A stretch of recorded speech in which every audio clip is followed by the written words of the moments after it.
మన బాబీ గారు చేసిన రీల్ కూడా వైరల్ అయిపోయిందిరా. ఏ మచ్చా వీడియో వైరల్ అయిపోయిందిరా. నేను చెప్పలా అన్నా మీ వాడు ఒకడు ఉండేవాడు కదన్నా, రీల్స్ చేస్తా ఉండేవాడు. వాడి పేరేమే? వాడా రీల్స్ రజనే. వాడు ఇప్పుడు ఆడున్నాడు. అవును మచ్చా, పుష్పవన్ పాటలకి రీల్స్ చేసి భలే ట్రెండ్ అయిందో వాడా. పుష్ప 2 ఒక్క రీల్ కూడా పెట్టలేదు వాడా. రీల్ చేసే టైం ఆడ ఉంది, వాడికి రోల్ చుట్టడానికే టైం సరిపోవట్లేదు. రోల్సా అంటే డ్రగ్స్ కొడుతున్నాడు వాడు. మొదట్లో ఫ్రెండ్స్తో సరదాగా మొదలు పెట్టాడు.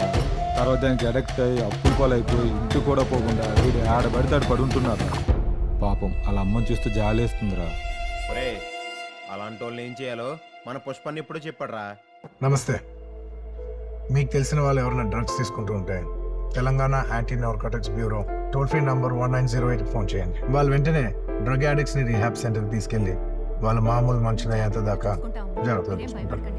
ఇక్కడ గవర్నమెంట్ ఉద్దేశం వాళ్ళని పనిష్ చేయడం కాదు, వాళ్ళకి హెల్ప్ చేయడం. నెంబర్ గుర్తుంది కదా, 1908. Let's help the victims for better society. మన బాబీ గారు చేసిన రీల్ కూడా వైరల్ అయిపోయిందిరా. ఏ మచ్చా వీడియో వైరల్ అయిపోయిందిరా. నేను చెప్పలా అన్నా మీ వాడు ఒకడు ఉండేవాడు కదన్నా, రీల్స్ చేస్తా ఉండేవాడు. వాడి పేరేమే? వాడా రీల్స్ రజనే. వాడు ఇప్పుడు ఆడున్నాడు. అవును మచ్చా, పుష్పవన్ పాటలకి రీల్స్ చేసి భలే ట్రెండ్ అయిందో వాడా. పుష్ప 2 ఒక్క రీల్ కూడా పెట్టలేదు వాడా. రీల్ చేసే టైం ఆడ ఉంది, వాడికి రోల్ చుట్టడానికే టైం సరిపోవట్లేదు. రోల్సా అంటే డ్రగ్స్ కొడుతున్నాడు వాడు.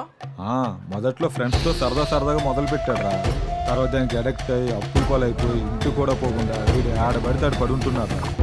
పాపం అలా అమ్మని చూస్తూ జాలేస్తుందిరా. ఒరే అలాంటి వాళ్ళని ఏం చేయాలో మన పుష్పాన్ని ఎప్పుడో చెప్పాడురా. నమస్తే. మీకు తెలిసిన వాళ్ళు ఎవరైనా డ్రగ్స్ తీసుకుంటూ ఉంటే Telangana anti narcotics bureau toll free number 1908 phone చేయండి. వాళ్ళు వెంటనే డ్రగ్ అడిక్ట్స్ ని రీహాబ్ సెంటర్ తీసుకెళ్లి వాళ్ళ మామూలు మనుషులయ్యేంత దాకా జాగ్రత్తగా చూసుకుంటారు. ఇక్కడ గవర్నమెంట్ ఉద్దేశం వాళ్ళని పనిష్ చేయడం కాదు, వాళ్ళకి హెల్ప్ చేయడం. నెంబర్ గుర్తుంది కదా, 1908. Let's help the victims for better society.